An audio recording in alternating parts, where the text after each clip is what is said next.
Hello, ladies and gentlemen. Welcome to Over the Years. My name is Tim, and to my right, maybe my left. Oh, what was that noise? It's me. Oh, is my lovely girlfriend, Josie. Josie, say hello to the people. Hello. And behind me is my Dukes. My Dukes, say what's up.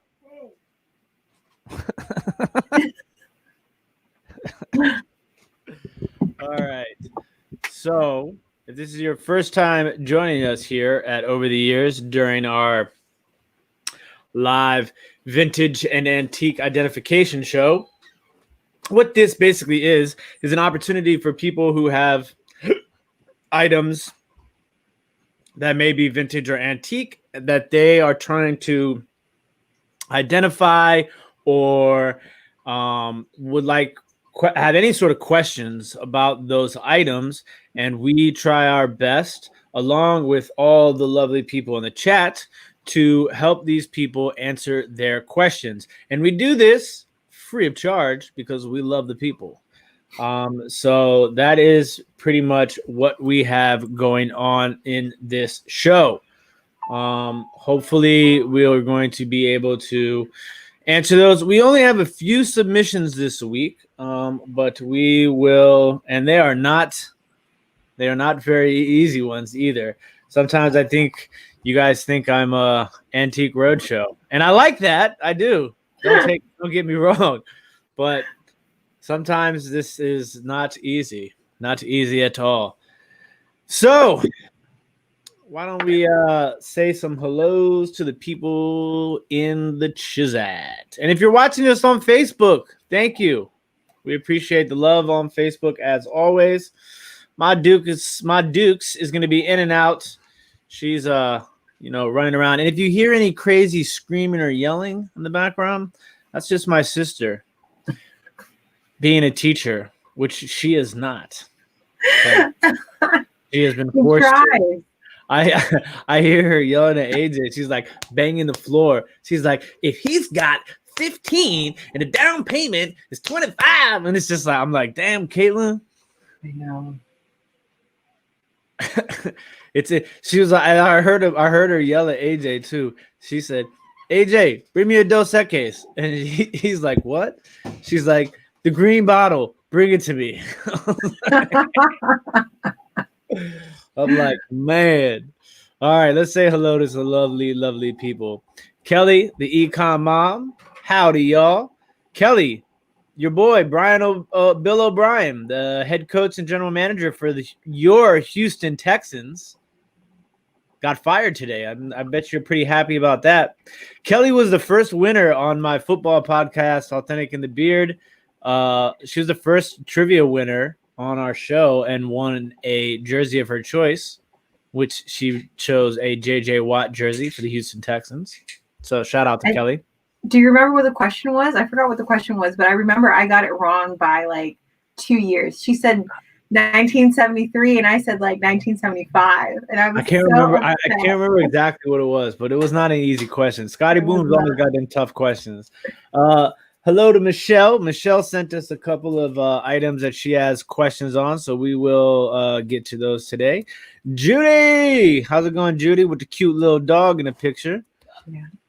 And then we got Joanne from Bougie and the Beast. She also sent us a item that we are going to look at today. We have Maria from Empty Nesting. How are you doing tonight, Maria? And Mark from Constellation Pegasus. What's up, buddy? Kelly says she's bidding on some glass lots on high bid, hoping to win at least one. That'd be awesome.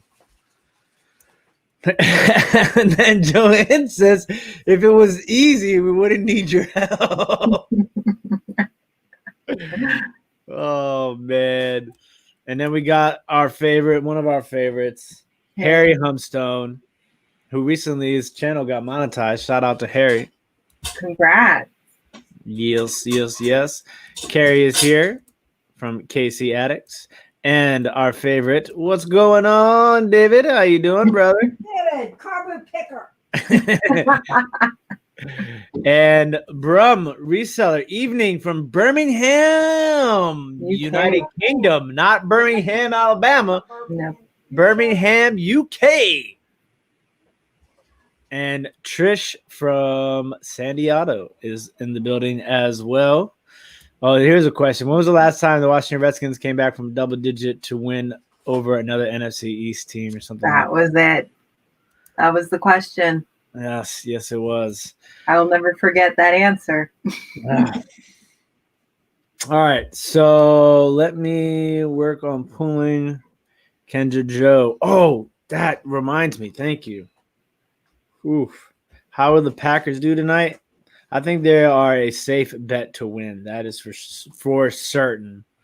I mean, they're playing the Atlanta Falcons. The Atlanta Falcons find any way to lose they possibly can.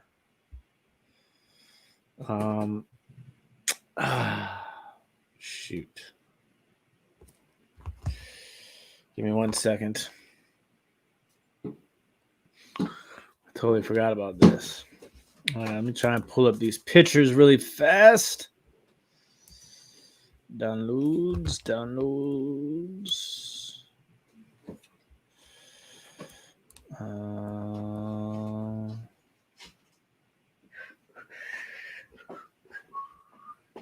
Oi!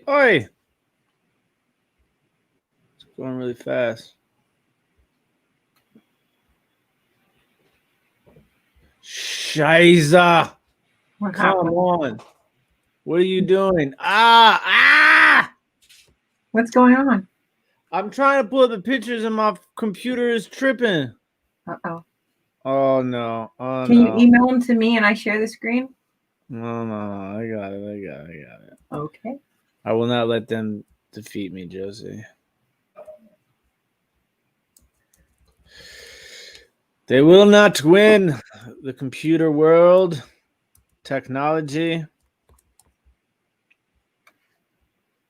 All right.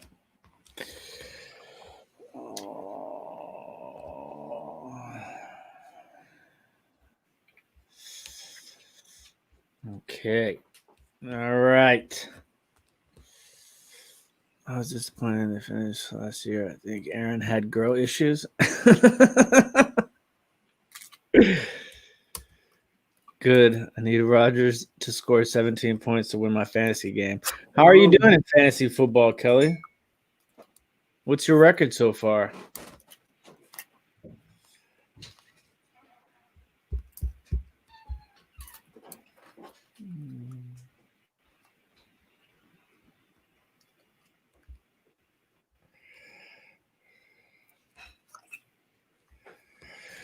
All right, we're gonna have to wrap this at exacto 7 o'clock.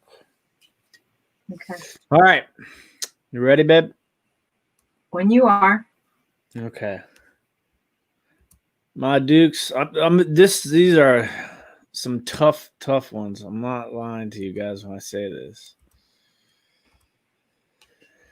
All right.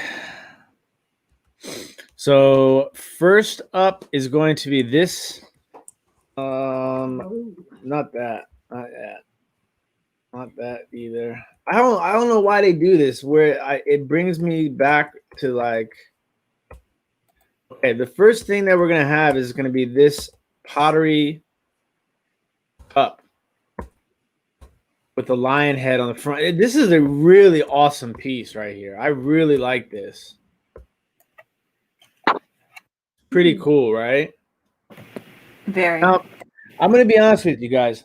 I am not very good at pottery markings. Now, this does have a marking on here. So if anybody in the chat recognizes this marking, it looks to be, I guess you could say it's like maybe a backwards D and a P with an S or a 5 maybe.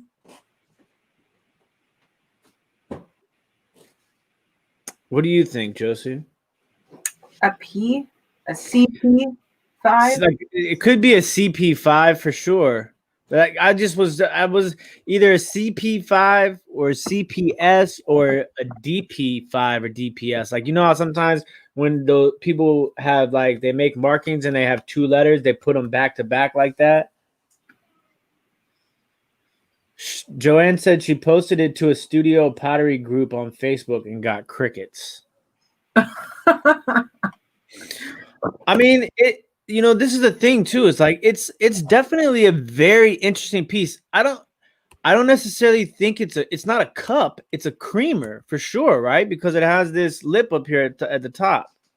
Wait, can you go back to the marking?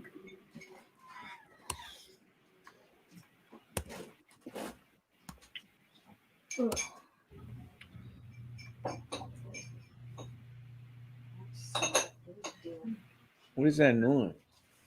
Garage door.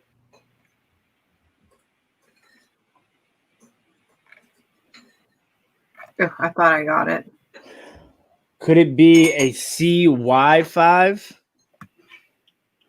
I don't know. It looks like that. I mean, it could be, but it looks more like a P than a Y. Yes, Anthony. Dwayne Haskins did look a little bit better. Or a milk pitcher. Yeah, how tall is it, Joanne?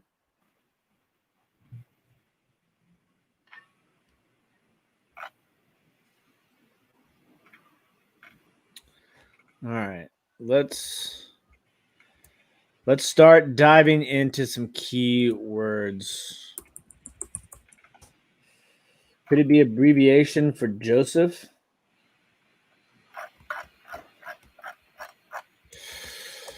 Lion. Would you put lions or would you put lion head? Lion head pottery creamer.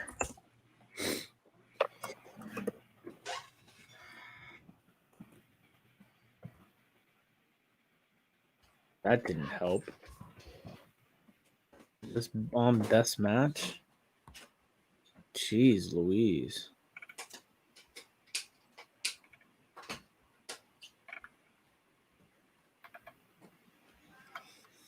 Cape Pottery Supplies, says Chris Tyler. That sounds good.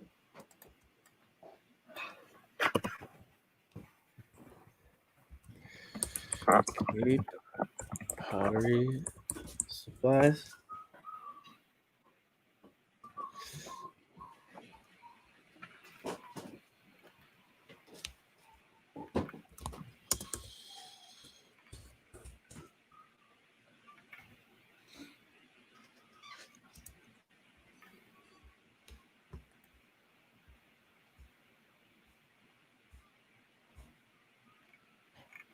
So, Chris, if you're saying Cape Pottery Supplies, are you saying that that's just like a base marking? Like this, so they sent the like a blank and somebody designed it? Is that what that is? Cape Pottery Supplies. Why am I getting all this glass? What is going on here? That's a good question.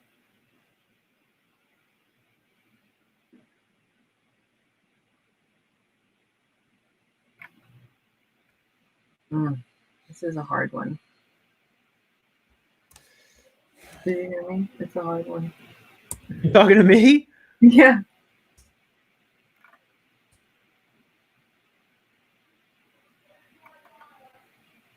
It could be hand thrown.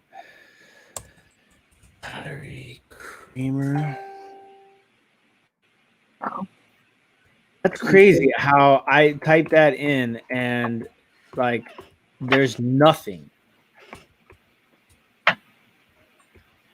But why is the question? Like why?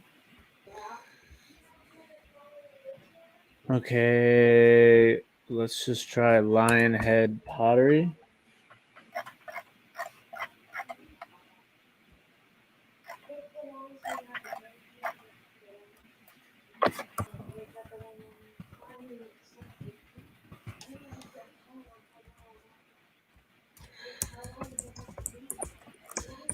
But it's definitely a creamer, not a jug.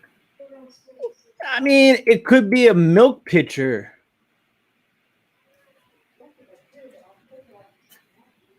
Can I see the picture of it one more time?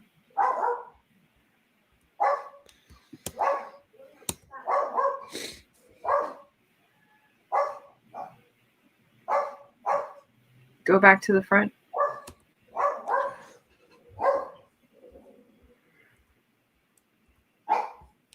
And we know for sure it's a lion and not another animal.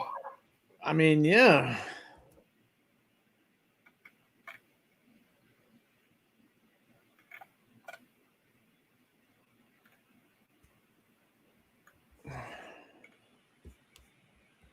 I mean, what else could it be? A cheetah? A tiger? Within the cat family. Definitely in the cat family, right? Yes. Let me see if I can.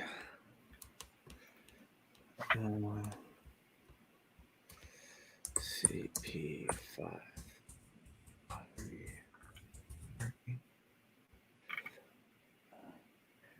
Is it a salt glaze? I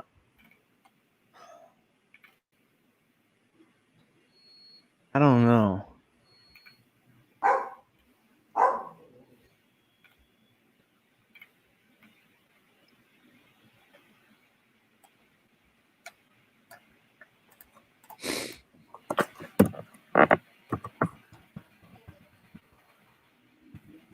I don't see anything.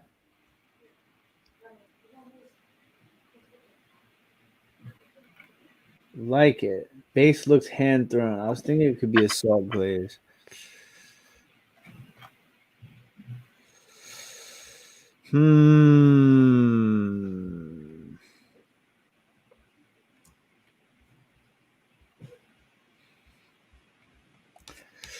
Let's see.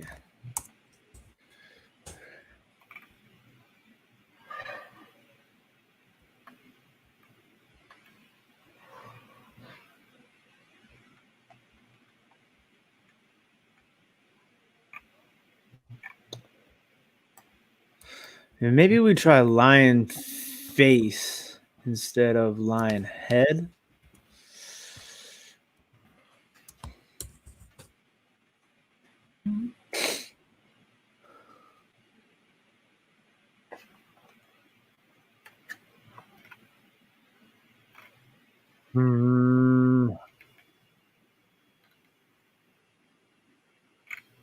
Let's try battery. Mug.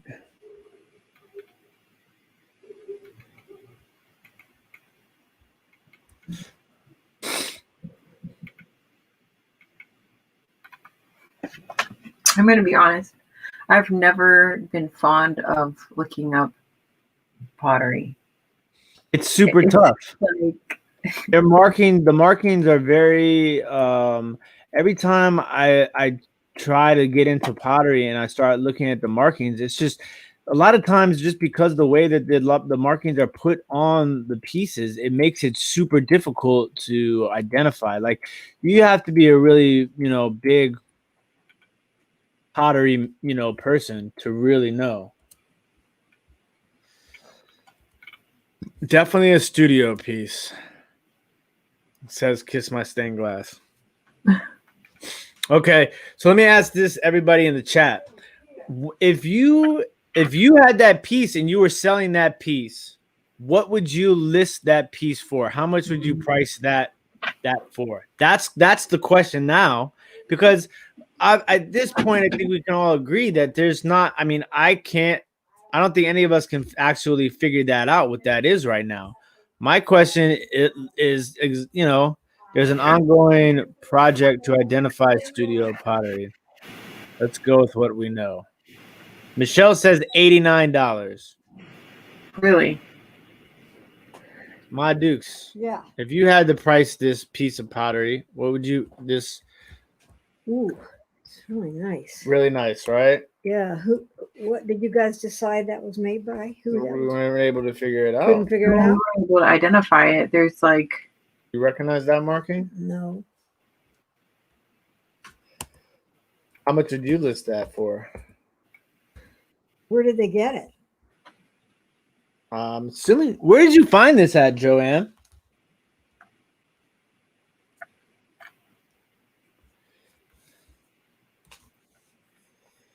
what was the other? I thought you guys found a pottery maker with those initials, CP.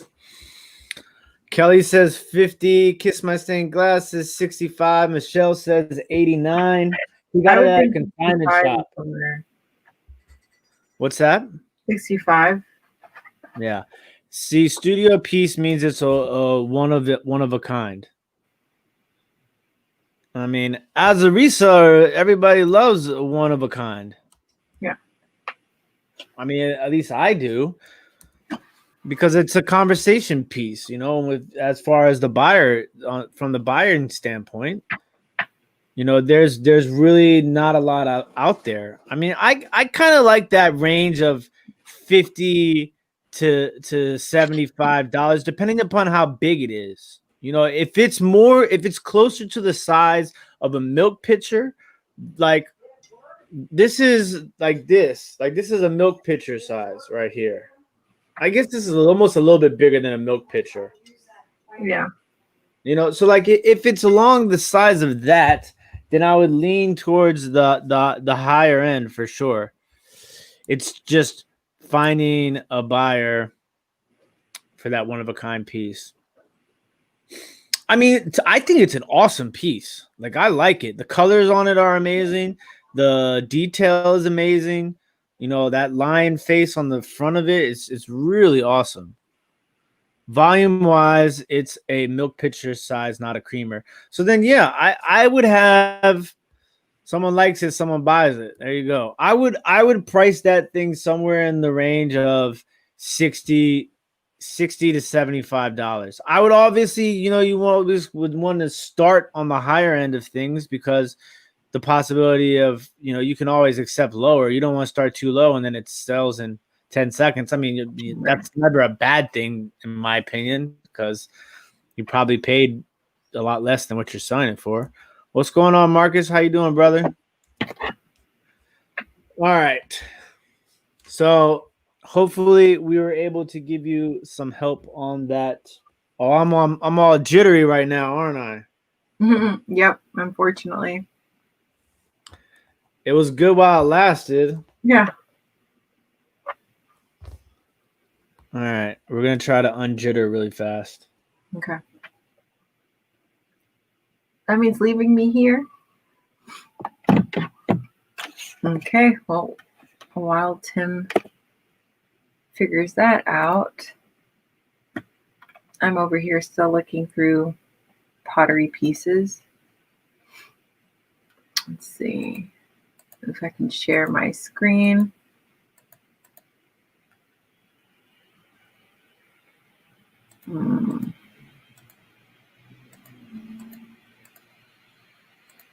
Let's see. I think I can.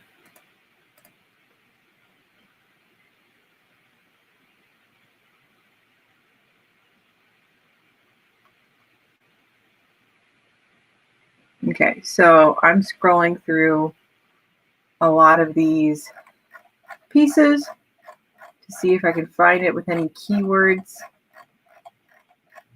Let's see. I put lion head protrudes. How about we just do lion face? Pottery, jug, salt glaze. And see if we find anything there.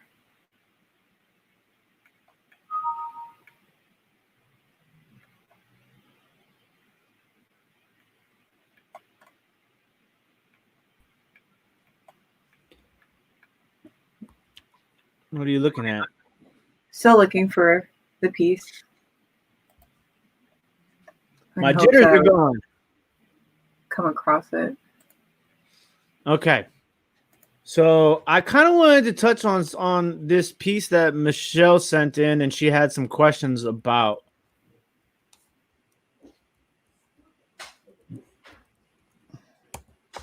All right, let's take a look. How's it going, Chicago lady? For some reason, I have "In the Jungle, the Mighty Jungle" going through my head. Look, let me tell you, like that, I love that song. I can, you know, do a pretty good version of it, karaoke style. Anytime anybody wants to hear that, just let me know. So Michelle got this really awesome lamp. Look at this lamp. Michelle, where did you get this lamp from and how much did you pay for it? Just out of curiosity, if you don't mind. I would keep it. It's gorgeous.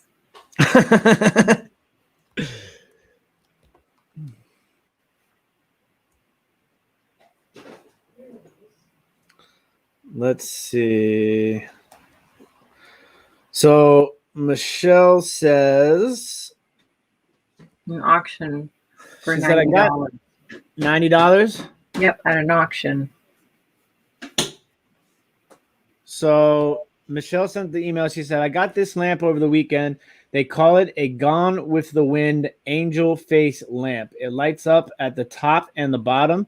The base is a lot whiter than the bottom.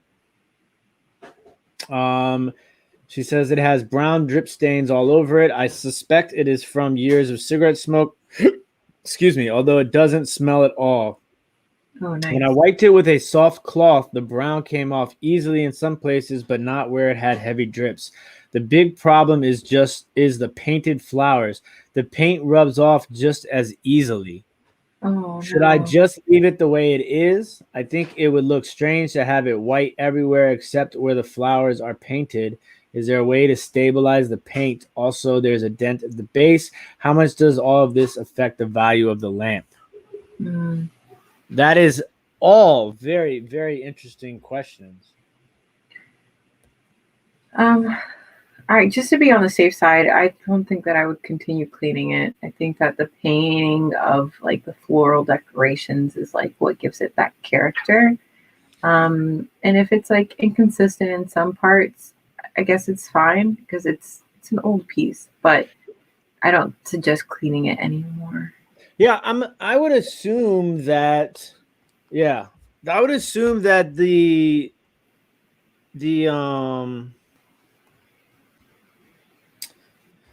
that the paint is probably coming off easily, maybe just because of the age of how you know how old it is, and that the paint is like that, you know. Don't clean it. But I would clean it. And then so have you done any research on the lamp itself, like to figure out, you know, maybe that cream and white, you know, difference is meant to be? You know what it also might be? It also might be that at some point the top part was like fire lit and not electrical lit, and maybe like the smoke from the fire, the actual fire discolored the lamp, and that's why it doesn't smell like cigarette smoke.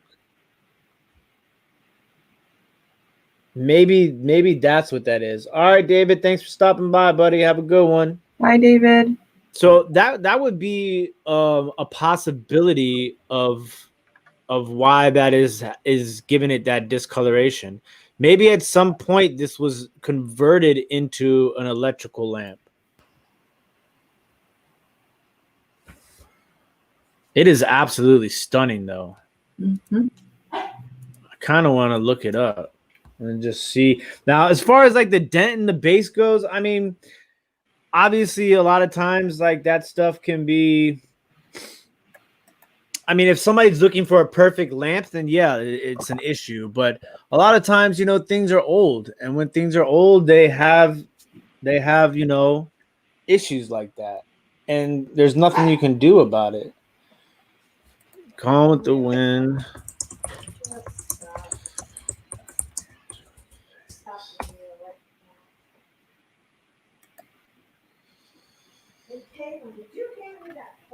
Man. I mean, that's a great buy.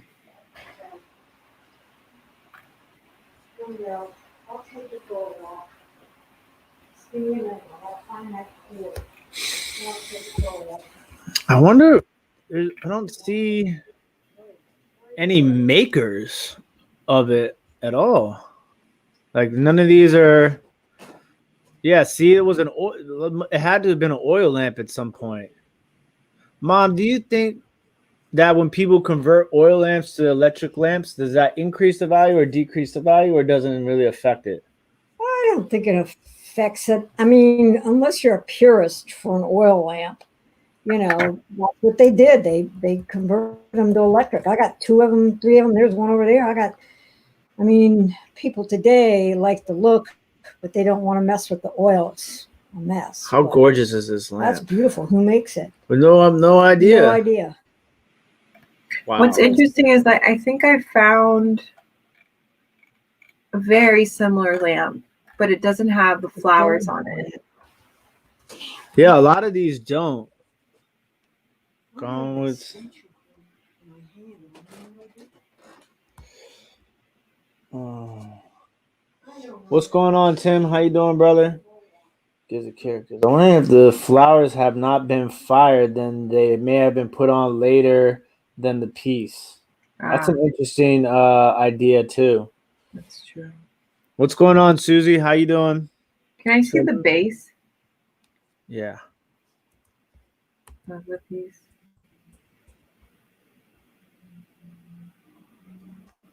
That's different. And then go to the top.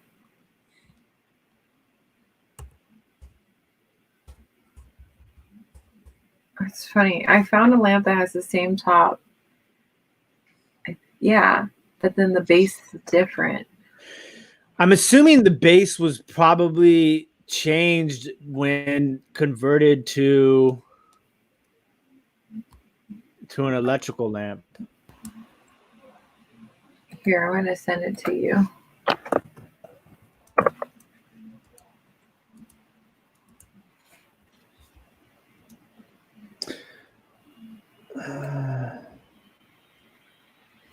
I wonder if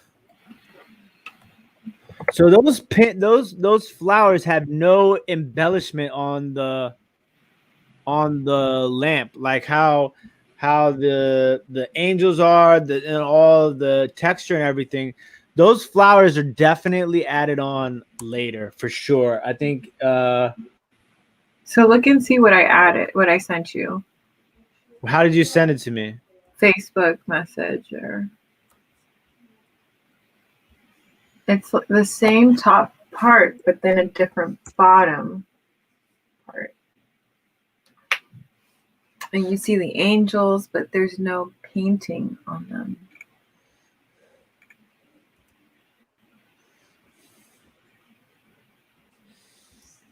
Yeah, that's why I think for sure those flowers are definitely added later.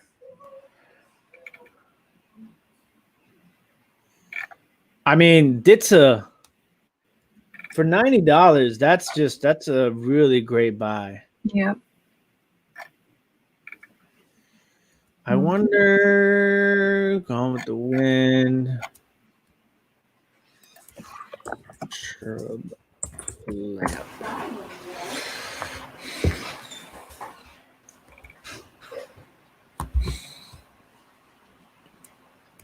Why is my worth point acting jittery? Ooh, look at that one, the red. Oh, wow. Yes, see, I'm assuming people hand painted them on occasion, because look at this one. Somebody else has flowers on theirs too.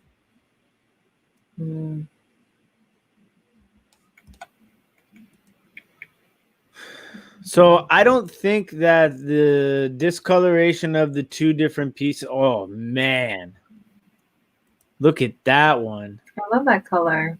Woo. Yes. Look at that. Gorgeous. Crazy. Wow. 27. It just goes to show you how like color is super important. Like, I mean, obviously when we do these lives, it's, we do what we're doing is trying to help people, right? But you also have to take into consideration all the little things that we learn while we're researching these items.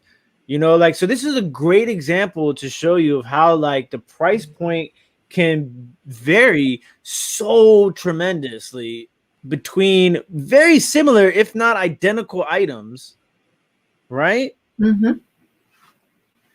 Based upon the color. That doesn't even look blue. It looks like aqua, turquoise almost, right? Yep. That sold at an auction in 2005. Imagine how much it's worth now.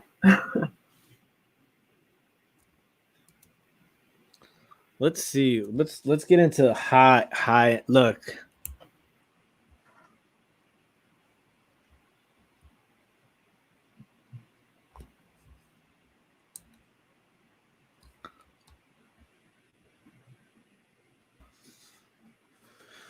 Are you planning on selling this, Michelle?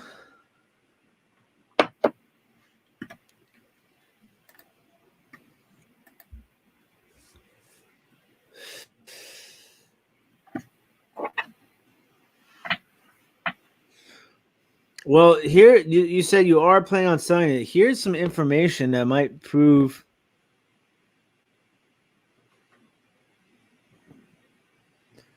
Also, look at the pieces you see here, like on where they would have turned the oil up. See if there's any pieces that are original on the lamp before it was converted to electric, and see if you see any markings like this made in the U.S. So this person says that the lamp was designed by Nicholas Kopp, or Cope, circa 1890 to 1900, while at Consolidated Lamp and Glass Company. Which makes a wide range of stuff, and a lot of I've come across multiple pieces of Vaseline glass by this company, Consolidated Glass Lamp and Glass Company. A beautiful and rare piece. But yeah, that color is obviously like that blue satin color is crazy.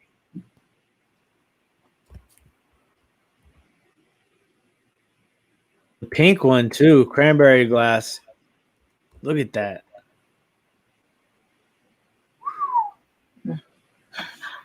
That is crazy.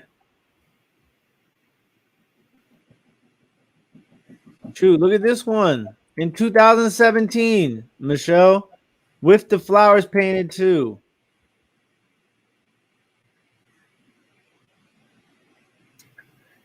And the bottom half looks the same, right?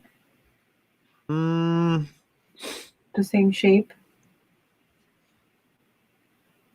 I think it's the same shape. no, it's different. Somebody definitely changed the hardware. It looks like the baseware. That is wild. I think there's a lot of people out there underpricing this lamp. To be honest with you. And that's why going into like really trying to identify something is definitely worth it. I think it's safe to assume that this lamp is this for two though?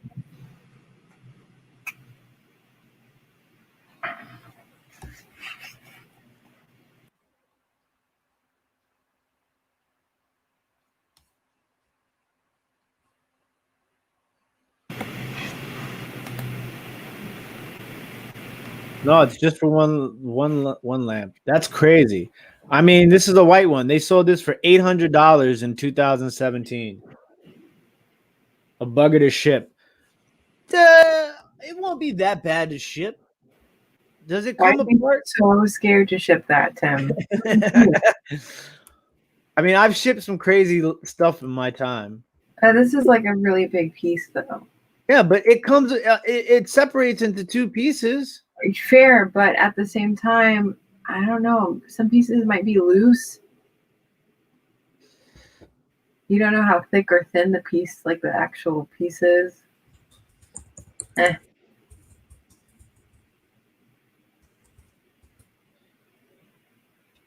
Is You it there, consolidated?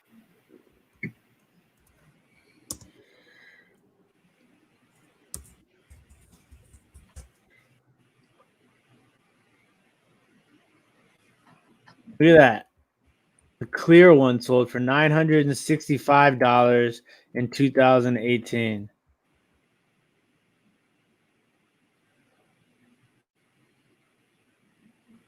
So Michelle, definitely like take down this name right here and the company right here.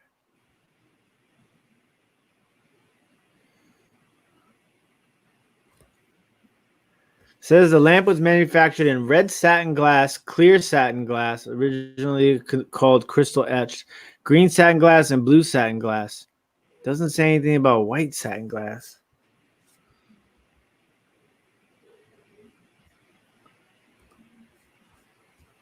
That's a find right there.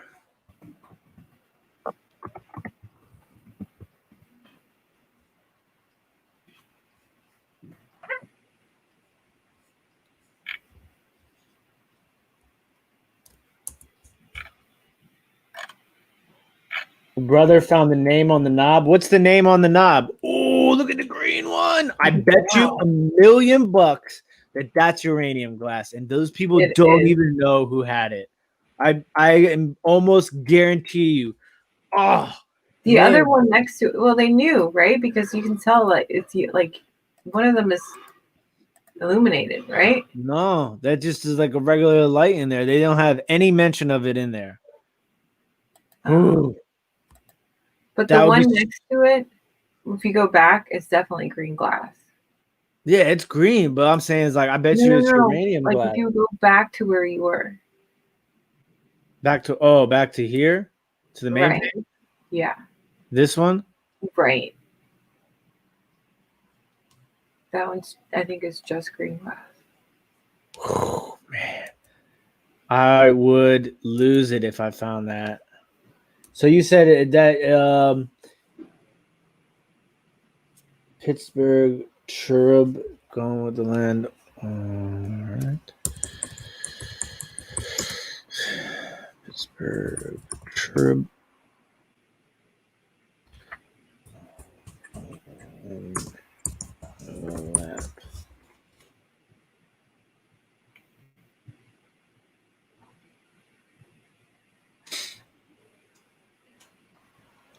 Yeah, Michelle, you got yourself a winner here. As we like to say in the live sales, winner, Cherub parlor lamp dinner. So look, I know y'all we always laugh because I can never say that word. Cherub. How you say it, Josie? The little angels. Cherub? I don't even know how to say it now. Cherub. Your voice. Somebody told me that you're supposed to say it cherub. Are you sure?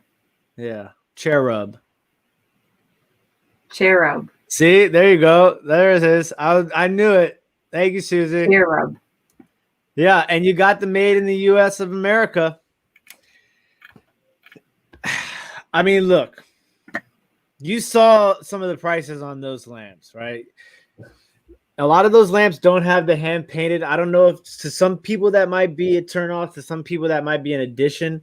You do have a little bit of discoloration, and you have the fact that yours oil lamp was converted to an electrical lamp. So those are all definitely could be factors. I mean, personally, I would list it at like $750. That's what I would do. And just see where the market takes you. Just make sure you include the Consolidated Glass Lamp Company, Nicholas Kopp. Put all of that in there and put Cherub. It can easily be converted back to oil. It will be worth more, says Mark. Wow. Kiss 18. What's up? Now, how much? I don't know because I've never gone through this process before. Would you? How much would it cost to convert something from an electrical lamp back to an oil lamp?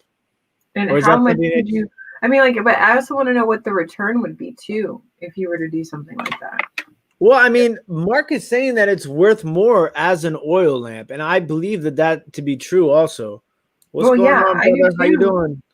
But the question is, how much more? I mean, it could be.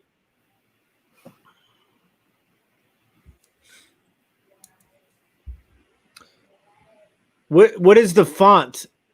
What is that? What part of the lamp is the font, Mark?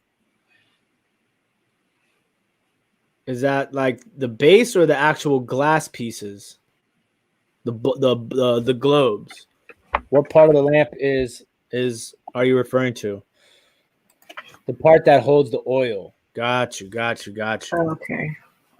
Okay, so Michelle, these are things that you should be taking notes on just in case you do want to go that route. Take a look at the where the oil used to go, and I guess that also I feel like is answers are the question as far as why there is some discoloration. And I'm assuming that is from smoke from when it was used as an oil lamp and not cigarette smoke, and that's why it doesn't smell like cigarette smoke. But that is a great buy. And see, this is the thing too. It's just like sometimes as a reseller, it can be scary to pay $90 for something, right? I mean, you know how I am, Josie. Mm-hmm. I'd be worried to spend $20 sometimes. You'll be looking at me like $20 was way too much. I'm like, no, it wasn't. No, it wasn't. I mean, that was just an absolutely brilliant move on your part, Michelle. Yeah. And I think that this was a great item in many different aspects for this show, because what we're doing here is trying to learn, and trying to help other people learn. And I feel like by exploring this piece, we have learned so many different things that it's amazing. And you learn these things. I talk about this every show, is that researching items, whether it doesn't have to be glass or china, it can be anything that you might research as a reseller or as a collector. Mm-hmm. Sometimes it can be super frustrating. I understand that. But a lot of times, more times than others, it can be very rewarding. And it might not even necessarily be the things that you learn directly related to the piece that you're researching, but it's the information that you learn that you can apply throughout anything else that you are picking up out there in the wild. It can, it's really interesting because it's very similar to the saying about, life in general, as far as it's not about the destination, but it's about the journey, right? Because that's what researching is all about. Obviously, when you finally figure out what you're researching, like there's no greater feeling in at all. But like the things that we just learned, like I'm learning too. Mark just the this right here. I had no idea what a font was. And then he tells me the part that holds the oil. We're learning about lamps, we're learning about glass, we're learning about research techniques. There's a lot of stuff that has come about from this piece, and we're learning about buying. Like, don't be afraid sometimes to take that risk, that $90 buy. I mean, to me, if I see something like that lamp, I'm immediately like intrigued, right? I mean, you are too, I'm assuming, Josie. You are already talking about keeping it. Yeah, I'm interested in keeping things now.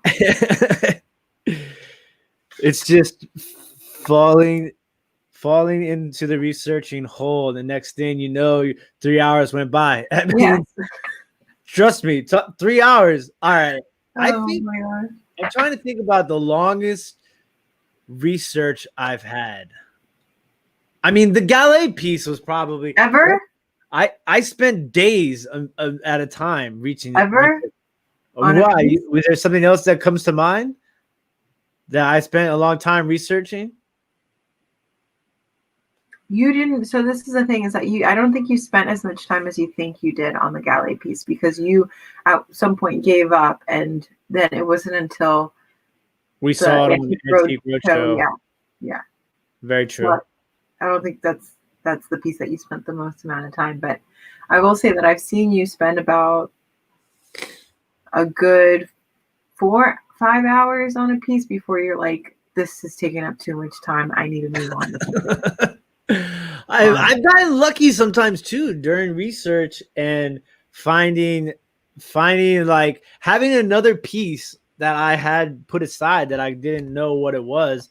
Right. And then eventually during the research of another piece, finding out about that piece. Exactly. And it was crazy. Like I'll just be like, and that's the thing too, is the more and more that you do it, the better you get at the research. I don't know if Erin from Rebel Junk is in here, but she messaged me the other day. She's like, I got these books, and she's like, should I keep them or is the internet better? And I was like, oh, keep the books. I have a book on lamps actually, and I might try and look in that book and see if there's anything in there. Susie says I spent an hour and a half researching something and taking notes late last night, and I accidentally deleted the notes. Oh. Yeah, that's a tough one. Very tough. One. Oh, Erin is in here. There she is. Yeah, you see, like, I mean, that's the thing is that like those, like having those books is always a huge help. Just it not even just to necessarily, find what you're looking for, but it's just you look in those books and just try and digest as much of that information as possible. And then when you're out hunting, like you might see something that you saw in one of those books, and it's like, it proves to be super useful down the line. I'll tell you what's crazy about like research and stuff like that. I had this cocktail shaker, this cobalt blue cocktail shaker that I was going to put in the live sale tonight. And I was like, I thought I had listed it, but I don't think I ever did list it. And then I was getting ready to price it for the show tonight. And I was like, oh, this is a lot more expensive than I had anticipated. and so like I didn't want even if I put it in the live sale and I gave like a great price on it, it's an expensive piece, and I don't know if anybody would be interested in buying that during a live sale. But it was this cobalt blue cocktail shaker. I want it. Look at that. So it's got the recipes on there. And if it will focus, there it goes. Wow. I want it. But like can you take a picture of some of the recipes and then send it to me? Yeah. So like I've sold cocktail shakers before. And typically Josie, you've been how many times have we set up and we sold cocktail shakers? Yeah. And I mean, typically they sell for like $20 to $30, depending upon if there's a maker or what's on them, but never have we had a cobalt blue cocktail shaker. And so like this cocktail shaker has sold for as much as like $125. Excuse me? Yeah. Stop moving it around like that. Put it down. So, I mean, I was going to put it in the sale for like $50-$60 if I put it in the sale, but I don't think anybody wants to spend $60 in the live sale for a cocktail shaker, even though like that would be a hell of a steal. I mean, absolutely. But like the other thing too is that like the prices of them are very rangy.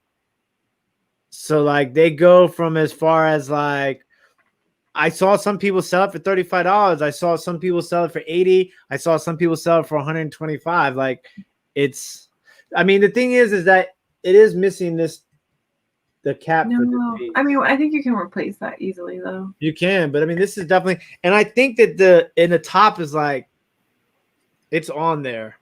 Just run some hot water over it. I don't know.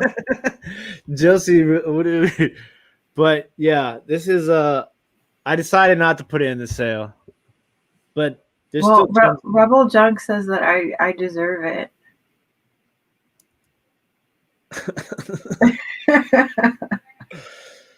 I think Josie has her mind set on other things that she deserves besides a cocktail shaker. Oh, there's a list. There is a list. Kelly says she does preliminary research when bidding on lots on high bid too. Yeah, that's a must for sure. I would definitely recommend that. Yeah. Louis says expectations are hard to list items because they have so many identifications upon it. Yeah, it's not easy, but this is the thing is like, for example, I think Michelle, like before tonight, Michelle, if you were going to sell that lamp, what would you have listed that lamp for?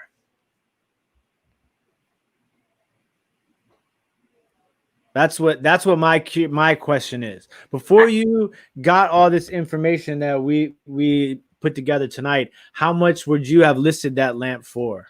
I like the Lone Star Pickers approach because it's just the right thing to do. An auction would be perfect. You set, your expectations as to like how high you would want, how much money you want in return, right? Because if you bought it for $90, how much do you want in return? Michelle says she was planning on listing it for $500. Whoa. I mean, that's really good. I mean, Yeah. considering that the average was what, $900? Yeah. So now that you have more information, I mean, like, obviously you have to make that decision on what you're going to do as far as converting it from an oil lamp or keeping it as an electric lamp or converting it back to an oil lamp. Those are decisions that you have to make now. Where do you see yourself trying to list it now that you have the information that you have acquired today? Are you going to go for the Gusto $900? I think $750 would be the mark. $750. $750. Mm-hmm. Oh my gosh, Tim, the time went by so quickly. I know, it's crazy. Have a good one, Louis. All right, ladies and gentlemen, it is now 7 o'clock, which means it is time for us to say goodbye. I gotta get ready. It's already goodbye. It's until next time. Yeah, until next time. My Dukes. Bye, guys. My Duke says bye. 750 sounds good too. Yeah, so hopefully everybody had a good time tonight. We learned some things. That's what everything is about, doing this here, having fun and learning. Thank you guys for joining us. Oh, Brian, we're signing off. You're late, buddy. Come to the sale, the live sale. Don't forget, we are live at 8 o'clock for a live sale. We have about 35 pieces for the live sale tonight. You sure? Because yes, it's okay. All right, and they are priced for you guys for resellers. They're priced for collectors. We got a bunch of cool stuff tonight. So thank you guys as always. Don't forget to hit that thumbs up on the way out if you don't mind. We would really appreciate it. And we'll see you guys at 8 o'clock. 1 hour. You guys have 1 hour break time. Okay. All right. See you later. Bye. Bye.